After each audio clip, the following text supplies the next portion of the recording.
Daniel Raines had always considered himself a practical guy. He was the type to patch up a leaky pipe with duct tape and a zip tie, the sort of person who'd shrug off a splinter rather than waste time fussing over it. That practicality was why the Orvani had chosen him for the cultural exchange program on Voltron 3. They needed a human engineer who could bridge the gap between Terran ingenuity and Orvani precision. What Daniel hadn't anticipated was how utterly alien the Orvani would be in every way, not just their appearance but their perspectives on, well, everything. The Orvani were tall and willowy, with iridescent skin that shimmered like sunlight on water. Their long, delicate limbs and fragile frames moved with an almost mechanical grace. Their culture reflected this fragility. They had evolved in a low-gravity, low-threat environment where injuries were so rare that even a stubbed toe was treated with the solemnity of a minor catastrophe. Daniel didn't fully grasp this until he was stationed at the Orvani Science Institute, working alongside a team of students eager to learn from his rugged human adaptability. He'd figured they meant his ability to fix things with minimal tools, not his ability to bleed profusely without panicking. It started on a typical day, with Daniel tinkering inside the guts of a malfunctioning power conduit. The Orvani students watched with wide, curious eyes as he muttered to himself, pulling wires and tightening bolts. "I still don't understand why you don't just use a quantum splicer," said Morin, one of the braver students, peering over his shoulder. Her delicate hands hovered near her face, as if shielding herself from imagined sparks. Because Daniel grunted, wiping sweat from his forehead with the back of his hand. "Sometimes you just need a good old-fashioned wrench." The conduit sparked suddenly, and Daniel instinctively jerked back. His arm caught the sharp edge of a metal panel, and he winced as a deep gash opened along his forearm. Blood began to flow in crimson rivulets, stark against the pale blue light of the lab. For a moment there was silence. Then Morin screamed. "Daniel," she shrieked, pointing at his arm as though it were about to fall off. The other students froze, their faces contorted with a mix of horror and disbelief. One of them, Tovar, made a strangled sound before fainting outright, crumpling to the floor like a deflated balloon. Daniel glanced at his arm, his expression more annoyed than alarmed. "Ah, crap," he muttered. "Guess I should have been more careful." Morin was shaking. "You're bleeding. That's so much blood. You're dying." "No, I'm not dying," Daniel said calmly, ripping a strip of cloth from his work shirt to press against the wound. "It's just a scratch." The other students began shouting over each other in panicked tones. "His life fluids are leaking. Call the medics. Immediately. Can he even survive this?" Daniel raised his voice over the chaos. "It's fine. I've had worse." But his assurances only seemed to deepen their hysteria. Before he could protest, two of the students grabbed him, though grab might have been too strong a word, given how gingerly they handled him, and hustled him toward the medical wing. Morin ran ahead, screaming into her comm device about a critical emergency. "Really, this isn't necessary," Daniel tried to argue as they hurried him along, his blood dripping on the pristine floors. "It'll stop bleeding in a bit. I just need to clean it up."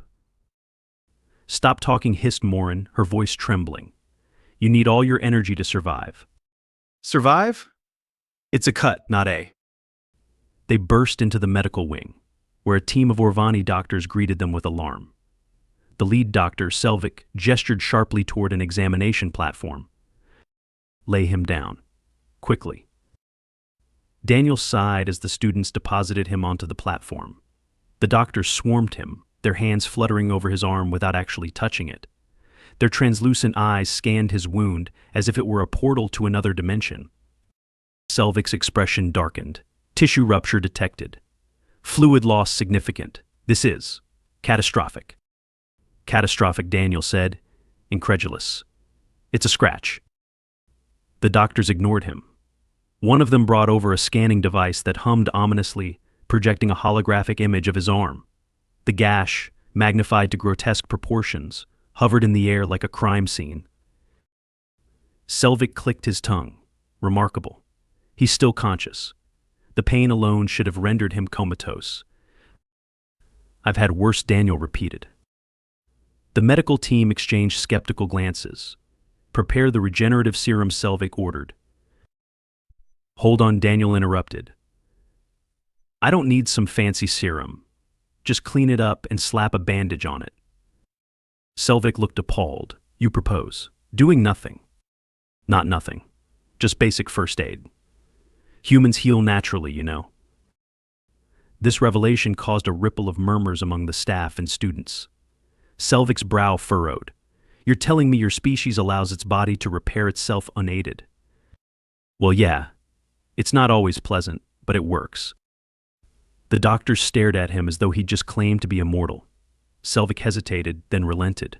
Very well, we will. Clean the wound as you suggest, but you must remain under observation. Daniel sighed but nodded. Fine. Knock yourselves out. The next hour was an exercise in patience. The Orvani treated his wound with the delicacy of artisans restoring an ancient artifact. Every touch was accompanied by gasps and exclamations, as though they expected his arm to disintegrate at any moment. When they finally finished, Daniel inspected their work. His arm was wrapped in an impressively intricate bandage that looked more suited to a museum display than a medical ward. See? Good as new, he said, flexing his fingers. Morin shook her head, her eyes still wide. You're unbelievable. How can you act so casually? You were. Leaking. Daniel chuckled. Humans leak all the time. It's not a big deal. The students gawked at him, their expressions a mix of awe and horror. Tovar, who had regained consciousness, whispered, Humans are terrifying. Terrifying? Me, Daniel laughed. I'm the least scary guy you'll ever meet. But as he walked back to his workstation, he couldn't help noticing the way the students now kept a cautious distance. The look in their eyes had changed. It wasn't fear, exactly. It was something closer to reverence, laced with disbelief. Daniel sighed. It's going to be a long week, he muttered. Daniel Rains was beginning to regret ever calling it just a scratch. The moment he left the medical wing, the Orvani students started treating him like some kind of indestructible anomaly. They still gave him concerned looks, but now there was something else behind their wide, reflective eyes' curiosity. That was a dangerous thing. At first, the shift was subtle. Morin hovered around him more than usual, occasionally glancing at his arm like she expected it to detach at any moment. Tovar, still recovering from his dramatic fainting episode, would flinch every time Daniel so much as adjusted his sleeve. But by the next day, things had escalated. Daniel was back in the engineering bay, finishing repairs on the power conduit that had caused all this trouble. The bandage on his arm was unnecessary by now, but he kept it on to prevent any further alien overreactions. He was crouched down, securing a loose panel, when he noticed the students had stopped working. They were all staring at him. What, he asked, glancing between them. Morin hesitated, then finally asked, Are you sure you're not experiencing delayed system failure? Daniel sighed. For the last time, I'm fine. This is how human bodies work. Tovar, looking paler than usual, crossed his arms. You lost so much of your life fluids. You should be at least partially incapacitated. That wasn't a lot of blood, Daniel corrected, exasperated. It was everywhere, Morin argued. Daniel rolled his eyes and stood up. Look, I get it. Orvani don't get injured often. But humans? We scrape, cut, and bruise all the time. We heal, we move on. That's just how it is. The students exchanged glances. Then, to Daniel's growing concern, Morin pulled out a data pad and took notes. What are you doing? He asked warily. Recording observations, she said, not looking up. Observations for what? For science. Daniel groaned. He was not going to like where this was going. By midday, things had gotten significantly worse. The students had turned into pain researchers. At lunch, one of them, Kellerick, casually asked, What's the worst injury you've ever had? Daniel, distracted by his food, shrugged. Probably when I broke my leg falling off a roof. There was a horrible silence. Slowly, Daniel looked up to find the entire table frozen in horror. Even the professors at the next table over had turned to stare at him. You. Morin's voice was barely above a whisper. You broke your. Bone. Daniel winced. Yeah. Tovar had gone sheet white again. How did you survive? Daniel put down his fork, realizing this was going to be another long conversation. Because humans heal. I got a cast, used crutches for a while, and eventually my leg was good as new. Kelrick swallowed hard. And, you felt pain. Daniel huffed. Of course I did. It hurt like hell. It's not like we enjoy getting injured. The students absorbed this new information in stunned silence. Then, almost too quietly, Morin murmured, "You said you've had worse." Daniel paused. "What?" Earlier she said. "When you were bleeding, you said, I've had worse." Kelrick leaned forward, eyes wide. "Worse than breaking your own skeletal structure." Daniel mentally cursed himself. He really needed to think before speaking around these guys. Well, he sighed. "I got electrocuted once. That sucked." Morin covered her mouth in shock. Kelrick dropped his datapad. Tovar looked like he was about to faint again. Selvik, the head medical officer, who had apparently overheard, came rushing over. "You have experienced full-body electrical trauma." Daniel groaned. It wasn't full body. It was just a bad jolt. "How bad?" Kelrick asked. Daniel shrugged. "I blacked out for a second." The entire cafeteria gasped. Selvik, horrified, sat down like he needed a moment to process the insanity he had just heard. Morin looked at Daniel with something between reverence and horror. "Humans are indestructible." Daniel pinched the bridge of his nose. "No, we're not. We just deal with injuries differently." But his words fell on deaf ears. The students had already drawn their own conclusions. The next day, the experiments began. It started small. Morin would casually drop things in Daniel's path to see if he tripped. Tovar accidentally handed him scalding hot metal, watching in fascination as Daniel hissed and shook out his hand but didn't collapse in agony. Then came the real test. Daniel was working in the lab when Kelrick, standing on a high platform, lost his grip on a 40-pound piece of equipment. It fell directly onto Daniel's foot. "Gah, son of a..." Daniel doubled over, clutching his foot as a string of expletives left his mouth. The students watched in silent awe. After a long moment, Daniel, still grimacing, managed to stand upright. "Okay, who dropped that?" Kelrick raised a guilty hand. "It slipped." Daniel glared at him. "Right." The students ignored his frustration entirely. "He's still standing," Tovar whispered. Morin's eyes sparkled. "Amazing." Daniel scowled. "It's not amazing. That hurt." "But you're fine," Kelrick pointed out. Daniel took a slow breath. "I will be. But that doesn't mean I liked it." Morin tilted her head. "But you just keep going, even when damaged." Daniel sighed. "That's called pain tolerance." The students exchanged glances. Pain. Tolerance, Morin repeated, as though the concept was foreign to her. "Yeah," Daniel said. "It hurts, but I can push through it." The students looked at him like he had just confessed to being a demigod. "This explains so much," Kelrick muttered. Selvik, who had been observing, shook his head in disbelief. "I need to update our medical research." Daniel groaned. "Please don't." But it was too late. The legend of the unbreakable human had begun to spread across the institute. And Daniel? He was starting to wonder if it would have been less exhausting to just let them sedate him in the first place. Daniel had survived a lot of things in his life: electrical shocks, broken bones, a rather unfortunate incident involving a malfunctioning pressure valve, but he was starting to suspect this might be the thing that finally broke him. Not his foot, though that was still throbbing from Kelrick's little experiment, no. It was the sheer, relentless fascination of the Orvani students that was going to be the end of him. Because they weren't just fascinated anymore. They were obsessed. It started with small things. Morin now carried a notebook everywhere, jotting down every minor incident where Daniel expressed or didn't express pain. Tovar had started analyzing video footage of past human injuries to corroborate the data. Kelrick, apparently feeling bad for dropping equipment on Daniel's foot, had taken to apologizing by asking even more questions. The worst part? It was spreading. The entire institute was talking about the human's anomalous durability. Professors asked about his biological pain inhibitors, which didn't exist. Medical staff wanted to study his muscle density. Someone had even submitted a research proposal titled Analysis of Human Tolerance to Catastrophic Tissue Trauma.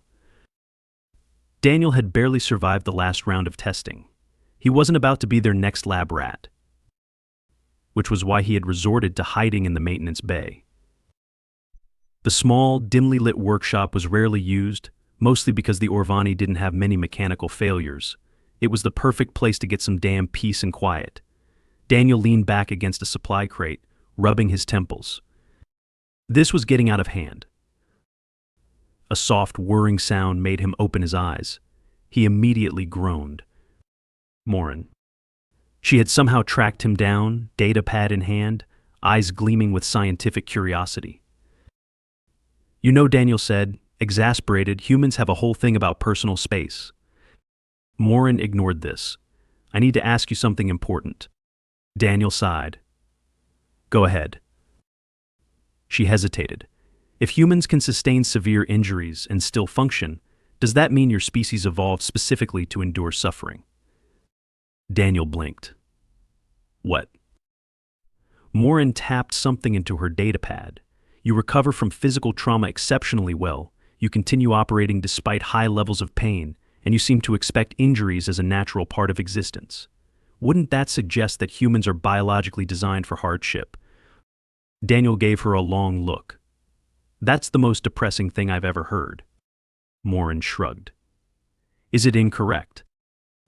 Daniel groaned. We don't enjoy pain, Morin. We just adapt. That's how humans survive.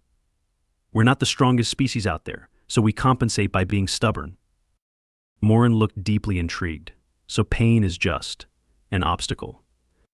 Basically. Morin jotted this down. Interesting. Do you think it's psychological or biological? Daniel threw up his hands. It's both. Morin hummed thoughtfully. Fascinating. Daniel scowled. I feel like I should be getting paid for this. Things only got worse when the faculty got involved. Daniel was dragged again to the medical wing, where Selvik was waiting with an entire panel of senior researchers. The room was filled with holographic projections of Daniel's own medical scans. He sighed. Oh, come on. Selvik, looking incredibly pleased, gestured to one of the images. We have been analyzing your previous injuries. Daniel gave him a tired look. You kept my scans. Of course. This is a medical anomaly. Daniel resisted the urge to bash his head against the nearest table. Selvik continued, based on your biological patterns, we hypothesize that humans are capable of withstanding an unprecedented amount of bodily trauma. Your pain receptors must be unusually inefficient. Daniel scowled. I feel pain just fine, thanks. The researchers nodded, as if this only proved their point. Morin, who was also there because of course she was crossed her arms. Then why do you act like it's not a big deal? Daniel exhaled slowly, trying to stay patient. Because most of the time, it isn't a big deal. Selvik folded his hands behind his back. Then tell me, Mr. Rains, what would be a big deal? Daniel frowned. What? What kind of injury would actually incapacitate you? Daniel narrowed his eyes. Why do you want to know? Selvik smiled. Purely for scientific purposes. Daniel muttered. Morin leaned forward, genuinely curious. Is there a limit to human endurance? Daniel scoffed. Of course there is. We die just like anyone else. The room went silent. Several researchers exchanged skeptical glances. Do you, Selvik asked cautiously. Daniel stared at them. Oh my God, you people actually think I'm immortal. Morin cleared her throat. Not immortal, exactly. But considerably more difficult to kill than most known species. Daniel groaned. I am not difficult to kill. Selvig gave him a knowing look. That is precisely what someone difficult to kill would say. Daniel slapped a hand over his face. It reached the point where Daniel had to stage an intervention. Gathering the students in one of the lecture halls, he stood in front of them, arms crossed. "All right," he said firmly. "We need to clear some things up." The students sat up attentively, data pads at the ready. Daniel took a breath. "Yes, humans can take a hit. Yes, we heal fast. Yes, we push through pain. But that does not mean we're unbreakable. We do get hurt. We do die. Just because I didn't fall into a coma over a cut doesn't mean I'm some kind of invincible creature." Morin frowned. "But." "No buts," Daniel pointed at her. "I'm not an experiment. I'm a guy who just happens to have a high pain tolerance because humans are stubborn idiots." Kelrick slowly raised a hand. "But do you think that stubbornness is a genetic trait?" Daniel groaned. "You're missing the point." The students looked at each other. Finally, Morin sighed. "All right, we'll stop." Daniel eyed her suspiciously. "You promise?" Morin hesitated. "We will try." Daniel sighed. It was probably the best he was going to get. But as the students shuffled out of the lecture hall, he caught snippets of conversation. "We need more data points. Maybe we should study other humans. Would be easier with a controlled experiment." Daniel slumped against the podium, rubbing his temples. He was never going to live this down. Daniel had accepted many things since arriving on Voltron 3. He had accepted that Orvani food tasted like mildly electrified gelatin. He had accepted that their doors were designed for being significantly taller and thinner than himself.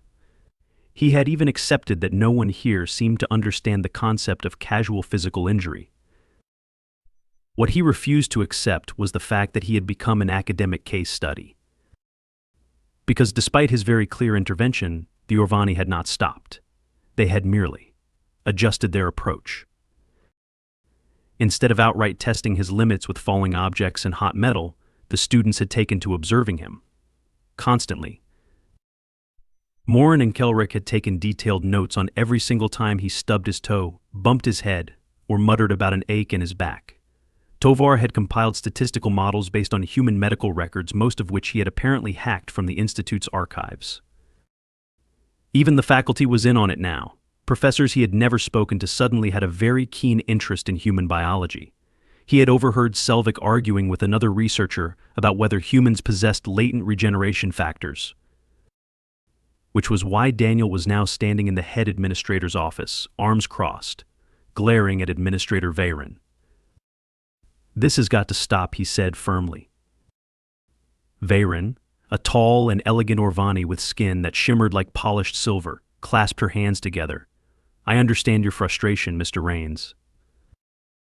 "Do you?" Daniel narrowed his eyes. "Because I'm pretty sure half the staff is one step away from asking for a DNA sample."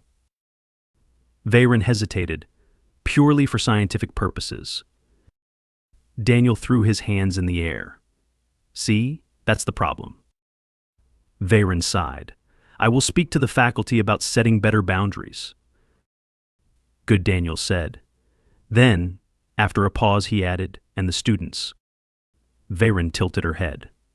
"Ah, that may be more difficult." Daniel crossed his arms. "Why?" Veyron hesitated again. Then, with great reluctance, she activated a holographic projection. A news article flickered into view. Daniel squinted at the headline. "The Unbreakable Human Orvan Science Institute witnesses the most durable species in galactic history." He blinked. "Are you kidding me?" Veyron looked deeply apologetic. "The story has spread." Daniel scrolled through the article. The text was ludicrous. Words like biological marvel, pain-resistant anomaly, and potentially engineered for extreme conditions jumped out at him.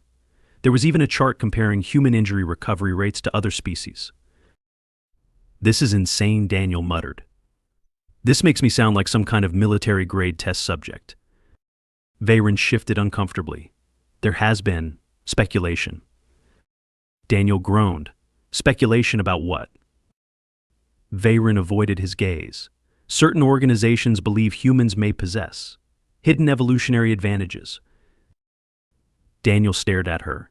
Are you telling me that people actually think I have some kind of secret superpower? Veyron cleared her throat. It has been theorized. Daniel buried his face in his hands. I hate this planet. By the next day, Daniel had accepted that there was no undoing the damage. The legend of the unbreakable human had taken root, and no amount of logical explanation was going to stop it. So instead of fighting it, he decided to weaponize it. When Morin asked if he could consciously suppress pain receptors, Daniel sighed dramatically and said yes, but only when the situation demands it.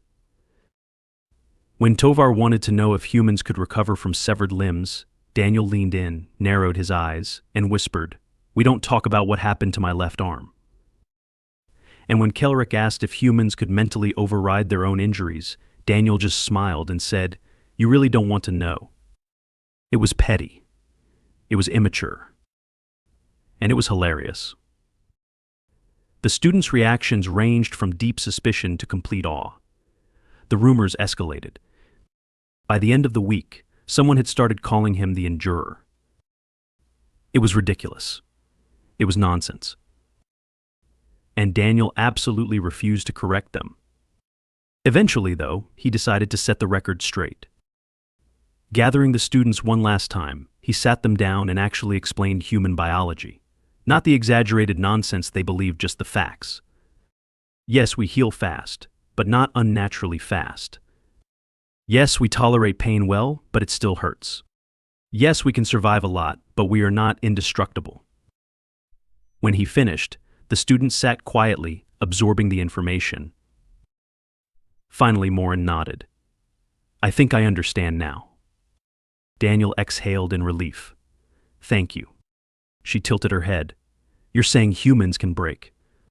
"Yes, but you just don't break easily." Daniel sighed. "Sure. And you adapt to pain?" "Yes." Morin grinned. "That's even more terrifying." Daniel groaned. "You know what? Fine. Believe whatever you want." Tovar frowned. "We do believe you, Daniel. We just think. It's incredible." Daniel gave them a long look. "I'm a guy who complains about back pain after sitting too long. I'm not that impressive." Kelrick shook his head. "Maybe to you." Daniel rolled his eyes but smiled. "All right, whatever. Just no more experiments." Morin nodded. "We promise." That sounded very unconvincing. Morin smiled innocently. In the following weeks, things finally settled down. The research frenzy died off, the professors found something else to be obsessed with, and Daniel was mostly left alone. Of course, the nickname the Endurer never went away. Even years later, when new students arrived at the institute, Daniel would catch whispers. "Is that the human? I heard he survived electrocution. They say he can walk off a broken bone." Daniel would just shake his head and keep walking. Because honestly, it was easier to let them believe it.